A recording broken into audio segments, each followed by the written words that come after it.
Hey guys, welcome back to my channel. So in today's video, I'm going to be talking about the Primalux microfiber sponge and their peachy sponge. So before I tell you guys about this product, don't forget to subscribe to my channel and like this video if you do like it, which I hope you do. And follow me on my social media handles and we will get right to the video. Okay, so I will be talking about the sponges in comparison to Juno & Co. Only because Juno & Co. were basically the only company that had the microfiber sponge. And because of them, it basically paved the way for other companies to kind of, I don't want to say copy the brand, but have inspiration from it and kind of tweak it on their own. Maybe theirs is a little softer or their shape's slightly different, who knows.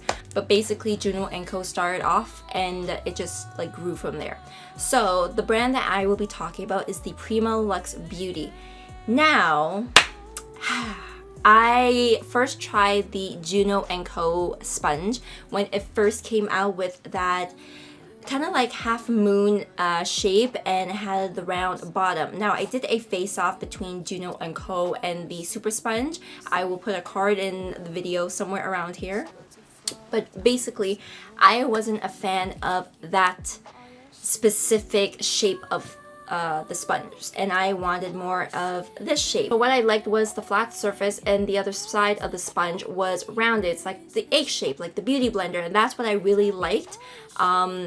With that other sponge, that original sponge that Juno & Co. had, I was never a fan of because it was weird for me to work with, and I don't know, for me it wasn't soft enough. Like if you had the original one like way back when, I don't know why you would unless you didn't use it, but if you compare those two, those feel very different.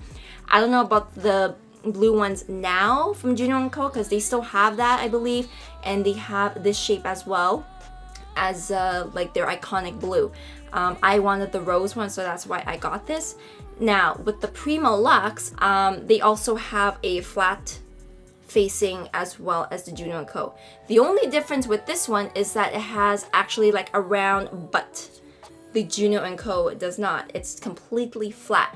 Now for me, my preference, I prefer a rounded bottom compared to a flat bottom. So some people may find this as a benefit, some people may not, but at least you can sit it on your table or wherever you put your sponge and it won't roll off. This, on the other hand, of course, you can't really put it on the surface like that. It's going to roll off unless you leave it like this, but not everyone's going to do that. And unless you have a holder, you have nowhere else to really put this sponge. Now, comparing the two, I have used this several times, and for me, I kind of prefer this one a little bit more than this one. So with this one, this is more narrow than this one. The flat surface on this is also elongated, and just for me personally, I like the bottom part of it because there are times maybe I could use like a cream blush, just dab it on, or a blush, anything like that, and go. This, on the other hand, I can't really use it. You could, but I personally don't like it because I don't want to have this line on my cheeks. It may show, it may not show. I personally don't want to take that risk, so I prefer a bottom like this. So like I said, this is a little bit more thicker, like in width, and this is more longer. They both work the same. They're both microfiber. I feel like the Primalux is slightly softer than the Juno & Co. They're both pretty squishy. There's no difference there. So another key difference between the Primalux Beauty and the Juno & Co. is that this is $3 more. This is $9 US and this is $6. Now, I don't know if it's because you get a little bit more out of this in terms of material, because basically with this one, the bottom's chopped off, and this part here, you get the rounded bottom. And also, side by side, this is longer than this one. Like this is more fat and this is longer, so I feel this is more comfortable for me to get into like under my eyes. They do have other colors for the Primalux as well. They have this lavender, they have a pink, and they have like a gray color. So with the Juno & Co, they have the rose pink. They also have their iconic blue color as well, and apparently they also just released a lavender. Now the Primalux Beauty, they are a new brand, I believe, and at the time when I got this, it wasn't available to ship to Canada, but now they are. So they ship to the US, Canada, and the UK. And Juno Co, they were like that too before. They only shipped to the States, and now they are able to ship to Canada. I don't know if it's worldwide or not. Now with the Juno Co, you do get a little bit more variety than the Primalux. I don't know if the brand existed longer, maybe that's why they have a little bit more. But if you do prefer a sponge that's longer rather than wider, and if you don't mind paying the extra few dollars, I would rather go with the Primalux. So that's the velvet microfiber sponge that they have. This one here is their peachy sponge. Now, I have mixed feelings with this. This sponge is pretty unique only in the sense that it changes color. Yeah, so under cold water, it changes to a peachy color, and in warm water or warm temperatures, it stays white. Now the peachy sponge also retails for $9 US. It is soft, however the material is not the same as a beauty blender, just so you guys know. I don't hate the sponge, I don't love the sponge, but it does the job. If you're someone who's used to the softness of the beauty blender, I would not recommend this, only because it has a bit of firmness in there.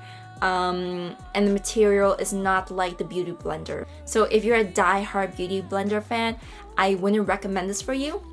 But if you're someone who wants to try other sponges out, see if they work for you, you want to kind of steer away from the beauty blender, or you want to save a few extra dollars, then I would give this a go. It would still do what it's supposed to do, like give you an airbrush finish, take away some product, thus the dirty butt right here. So it does a good job at that. But once again, if you're not a fan of a firmer blender or a firmer sponge, I wouldn't recommend this for you. It's cool that it changes into a different color and everything, and it does what it's supposed to do, as in taking away the product, like I said, giving an airbrush finish, so I have no complaints about that. And you know what? It's only $9 US, so it's not breaking the bank compared to a beauty blender that's like $23+ Canadian. I don't know how much it is in the US, but for Canadian, it's like 20 something dollars, like almost mid-20s. And plus tax is basically like nearing $30. And just so you guys know, it is latex free. So I'm gonna stop talking now, and I'm gonna show you guys how I use the blenders. So I already applied my foundation. I use the Lancome Teint Idole. I will put all the descriptions of my shades like in the description box. Now I'm gonna go in with their peachy sponge, and this does change color, and you can see, I guess you can kind of see like one side's kind of pink, one side's kind of white, so it changes pink when it gets colder. So I normally like to apply my foundation with a brush and then go over with a sponge, just to give it a little more airbrush effect. So with that sponge, I heard it's supposed to be very soft, very bouncy like a marshmallow, but there is some firmness on there. It's not completely soft and squishy compared to a beauty blender. So now I'm gonna blend this out. It does not look like it picked up any product at all, which is amazing. It is similar to Juno Co, obviously, because it is like a microfiber type of sponge, and those type of sponges don't normally soak up any product. So just to let you guys know, this looks a lot more airbrushed to me for some reason. So I'm gonna go back with this sponge and just blend this out right now. Last thing I need is a harsh line. Okay, so I blended that out and everything. So now I have a bit of a lighter concealer to brighten this up.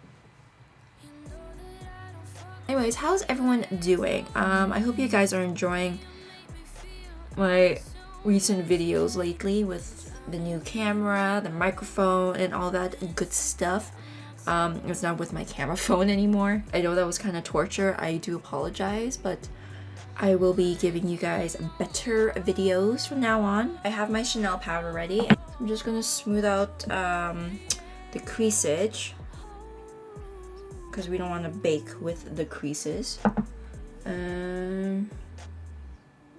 It does lay down a good amount of powder. and I love the pointed tip. For me, I prefer a softer sponge, but the fact that this is kind of firm, especially in the tip part, you can really get in there. Like, it won't really move around too much. And just press that in there.